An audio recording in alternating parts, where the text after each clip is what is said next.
YouTube ಚಾನಲ್ಗೆ ಸ್ವಾಗತ. ಎಲ್ಲರಿಗೂ ನಮಸ್ಕಾರಗಳು. ಪೂರಕ ಪಾಠ 3 ಗಾಢ ಕತ್ತಲು ಮತ್ತು ಗುಮ್ಮಗಳು.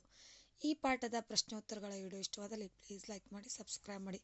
ಕವಿ ಪರಿಚಯ. ಕವಿ ಹೆಸರು ಶ್ರೀಮತಿ ವಿಜಯಶ್ರೀ ಹಾಲಾಡಿ. ಜನನ 1975 ಏಪ್ರಿಲ್ 28. ಉಡುಪಿ ಜಿಲ್ಲೆಯ ಕುಂದಾಪುರ ತಾಲೂಕಿನ ಹಾಲಾಡಿ ಗ್ರಾಮದ ಮುಂದೂರು ಎಂಬ ಹಳ್ಳಿಯಲ್ಲಿ ಜನಿಸಿದವರು.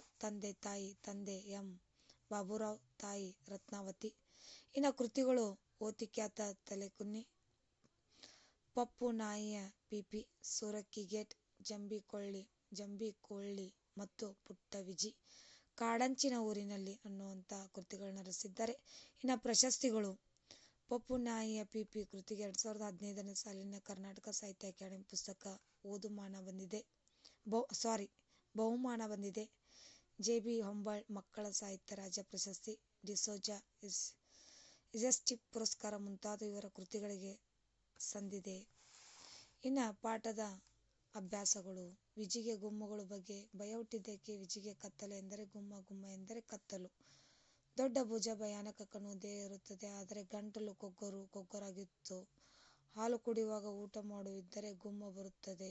ಬೇಗ ಬೇಗ ತಿನ್ನಿ, ಇಲ್ಲದಿದ್ದರೆ ಹೂ ಹೂ ಎಂದು ಸತತವಾಗಿ ಕೇಳಿ ಗುಮ್ಮಗಳ ಬಗ್ಗೆ ಭಯ ಹುಟ್ಟಿದ್ದು. ಇನ್ನು ಹಳ್ಳಿಯಲ್ಲಿ ರಾತ್ರಿಯಲ್ಲಿ ಕತ್ತಲು ಹೇಗಿರುತ್ತದೆ? ಹಳ್ಳಿಯಲ್ಲಿ ರಾತ್ರಿ ಕತ್ತಲು ಎಂದರೆ ದಟ್ಟವಾದ ಕತ್ತಲು. ಮನೆ ಒಳಗೆ ಮುರಿಯುವ ಚಿಮಣಿ ದೀಪ ಬಿಟ್ಟರೆ ಊರೆಲ್ಲ ದಟ್ಟ ಕತ್ತಲು. ಹೇಗೆಂದರೆ ಜಗವೆಲ್ಲ ಮಸಿಯಲ್ಲಿ ಅದ್ದಿಟ್ಟಂತೆ. ಕಣ್ಣಿಗೆ ಕಣ್ಣು ತಾಗಿಸಿದರೂ ಕತ್ತಲಿಲ್ಲದೆ ಬೇರೇನೂ ಕಾಣುವುದಿಲ್ಲ. ಅದರಲ್ಲೂ ಮೋಡಗಳ ಸಂದರ್ಭದಲ್ಲಿ ಕತ್ತಲು ಮತ್ತಷ್ಟು ಕಟುವಾಗಿರುತ್ತದೆ.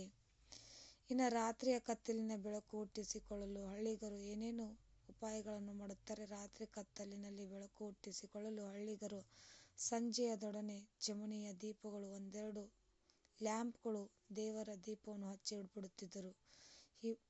ಉಪ್ಪರಿಗೆಗೂ ಕೊನೆಗೂ ಬಚ್ಚಲ ಮನೆಗೂ ಬಾವಿ ಕಟ್ಟೆಗೂ ಹೋಗಬೇಕಾದರೆ ಚಿಮಣಿಯನ್ನು ಜೊತೆಗೆ ತೆಗೆದುಕೊಂಡು ಹೋಗಬೇಕಿತ್ತು. ತೋಟ ಅಥವಾ ದೂರ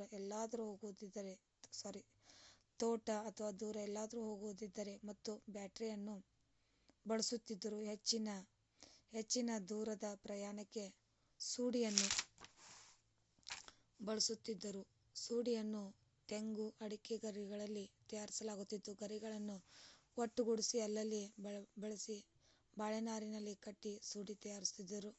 ಸೂಡಿಯ ತುದಿಗೆ ಬೆಂಕಿ ಹಚ್ಚಿಕೊಂಡರೆ ಅದನ್ನು ಬೀಸುತ್ತಾ ಸುಮಾರು ಮೈಲುಗಟ್ಟಲೆ ಆ ಬೆಳಕಿನಲ್ಲಿ ನಡೆಯುತ್ತಿದ್ದರು.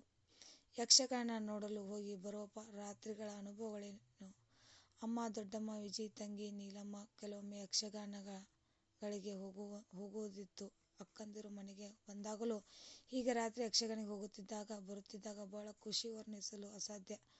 ನೀರವ ರಾತ್ರಿಯಲ್ಲಿ ಬ್ಯಾಟರಿ ಹಿಡಿದು ಕಾಡುಗಳಲ್ಲಿ ಉತ್ತಮ ಹೋಗುವಾಗ ಕಾಡಿನ ಗಾಳಿಗಳನ್ನು ಹೀರಿಕೊಳ್ಳುತ್ತಿದ್ದರು. ಯಕ್ಷಗಾನಕ್ಕೆ ಹೋಗುವಾಗ ಅವತ್ತಿನ ಯಕ್ಷಗಾನ ಹೇಗಿರಬಹುದು ಎಂದು ಚರ್ಚೆಯಾದರೆ ವಾಪಸ್ಸು ಬರುವಾಗ ನೋಡಿದ ಯಕ್ಷಗಾನದ ಕುರಿತು ವಿಮರ್ಶೆಗಳು, ಟೀಕೆ, ಟಿಪ್ಪಣಿಗಳು ಇರುತ್ತಿದ್ದವು. ನಿಮಗೂ ಕೂಡ ಇವತ್ತಿನ